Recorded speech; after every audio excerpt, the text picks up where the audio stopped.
Warga Labuan Ratu Kedaton Bandar Lampung digegerkan penemuan jasad seorang pria asal Tangerang di kamar kos dalam kondisi wajah terbungkus plastik dan terlilit lakban. Polisi telah meminta keterangan 8 orang saksi dan memeriksa sejumlah rekaman CCTV.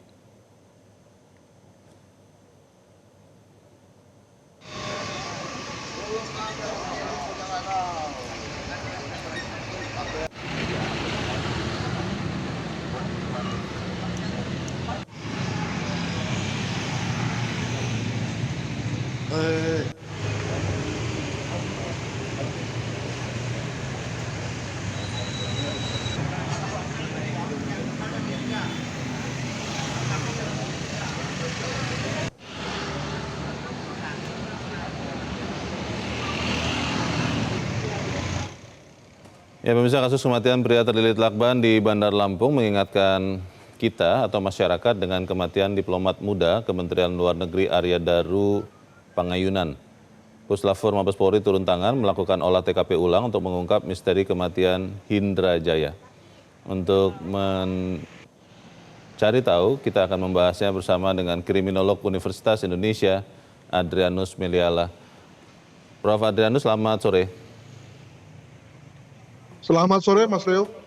Ya, Prof, ini kita lihat peristiwa di Lampung langsung juga menarik perhatian dari Bareskrim atau Bareskrim Polri karena tim Puslapfor ikut membantu mengungkap kasus ini.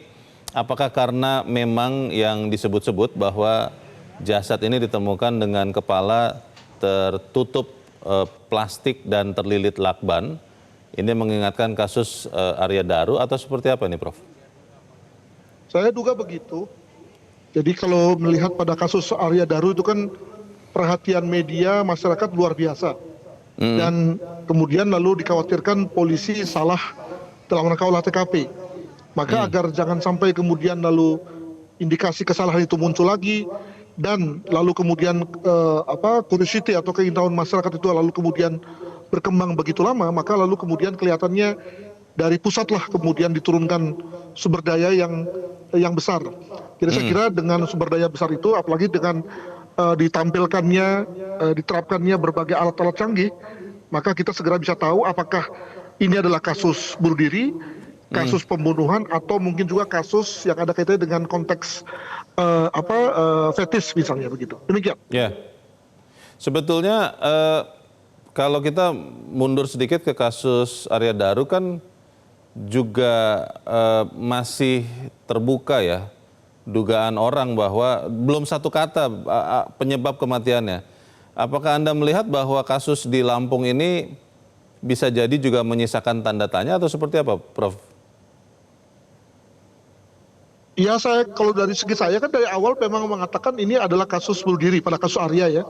Arya Daru di mana tidak ada indikasi orang keluar masuk, demikian juga tidak ada indikasi perusakan, indikasi adanya orang yang stranger yang ada di kamar begitu ya. Maka lalu segala hal yang kemudian dianggap sebagai aneh yaitu lebih merupakan tempelan saja dan segera bisa dipatahkan dengan adanya indikasi yang lebih kuat tadi. Nah, maka pada kasus ini juga saya kira kita bisa berangkat dari hal-hal besar, indikasi-indikasi besar utama yang lalu kemudian bisa mengerucut pada hal-hal yang kecil. Sebagai contoh misalnya, apakah ada indikasi perusakan, indikasi adanya orang keluar masuk, ya? Nah, kalau dari segi pemberitaan kelihatannya tidak ada itu, tidak ada perusakan, tidak ada orang keluar masuk, tidak ada juga indikasi CCTV yang menunjukkan bahwa ada gerak-gerik mencurigakan. Maka ya kemudian mau nggak mau kita segera bisa tepis ya indikasi pembunuhan dalam hal ini. Tinggal kemudian kita mengerucut pada indikasi bunuh diri atau yang lain.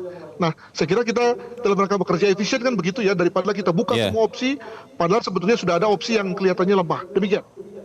Kalau melihat kasus ini memang masih diselidiki motif atau penyebab kematian oleh Puslapfor, Prof. Tapi kalau memang nanti ditemukan bahwa tidak ada pelaku lain, bahwa ini adalah kasus bunuh diri, apakah mungkin ada hubungan, mungkin korban ini terinspirasi atau seperti apa melihat kasus Arya Daru, atau seperti apa dalam ilmu kriminologi, seperti apa itu, Prof? Ya tentu kalau dilihat dari pos waktu ya, artinya ketika kejadian sudah terjadi, Iya, maka ya kita mungkin berpikir begitu bahwa pelaku yang kedua ini melihat kejadian yang lama dan terinspirasi. Artinya kita sebut sebagai copycat gitu ya. Tapi iya, jangan-jangan memang karena modus asfiksia atau modus mencekik diri sendiri dengan cara menutup jalan pernafasan itu memang sesuatu yang cepat ya, cepat dan letal, artinya mematikan betul. Nah, dan ini lalu sudah dianggap sebagai pengetahuan umum bagi mereka-mereka yang memang punya keinginan mengakhiri hidup gitu ya. Maka lalu tanpa harus ada kasus sebelumnya pun, maka sebetulnya iya. itu sudah menjadi satu alternatif ya dalam rangka orang yang hendak mengakhiri bunuh diri, mengakhiri hidupnya pada kasus Lampung ini. Mungkin begitu.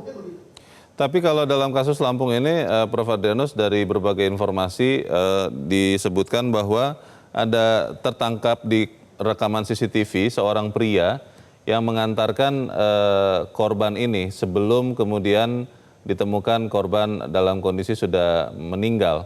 Ini kelihatannya akan lebih mudah memastikan atau seperti apa, Prof? Jangan lupa bahwa kita kan perlu ada kesesuaian timeline ya. Jangan sampai ada satu gap, entah itu menit atau mungkin juga detik atau apa mungkin jam misalnya yang tidak kelihatan, yang tidak Oh, jelas di perihal rekaman apa video yang itu dilakukan ya? oleh korban. Ya, jadi saya kira Polri perlu mendalami lack of time yang mungkin terjadi antar CCTV ya, untuk kemudian memastikan orang ini ada di mana. Jangan-jangan misalnya nih orang ini setelah mengantar lalu kemudian mengendap-endap ada di sekitar kos lalu masuk misalnya begitu kan, hal mana kemudian lalu bisa diduga bahwa dialah pelaku pembunuhan misalnya begitu. Tapi kalau kemudian ada satu timeline yang jelas perihal bahwa setelah dia mengantar sesuatu lalu kemudian dia pulang dan semuanya teramati di CCTV, maka Ya. ya jelas kemudian kita harus menggugurkan dugaan pembunuhan tersebut. Mungkin begitu. Dalam kasus di Lampung ini, Prof. Adrianus, dalam pemberitaan disebutkan bahwa pria berusia 61 tahun ini ditemukan karena, mohon maaf, karena sudah tercium aroma jenazah begitu ya. Ini kan artinya butuh waktu untuk kemudian terjadi pembusukan. Kalau Anda lihat, apakah ini bisa terjadi dengan cepat atau seperti apa, Prof? Ya dalam waktu belasan jam memang sudah mulai ada aroma anyir mayat ya gitu. Dan dengan otopsi dalam maka segera bisa ketahuan kapan sebetulnya korban mati ya, dengan melihat dari isi lambung lalu kemudian darah lalu kemudian juga paru, itu segera bisa ketahuan kapan sebetulnya korban meninggal.